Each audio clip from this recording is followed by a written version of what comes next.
Just doing a quick video, you guys. This is gonna be super short. Just to let y'all know, I will have a new video coming tomorrow.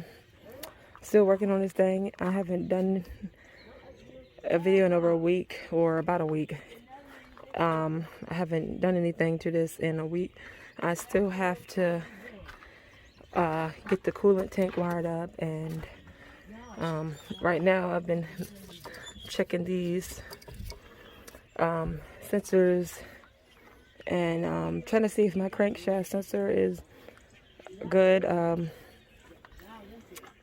I checked everything else like a week ago. You'll see that video as far as the fuel lines.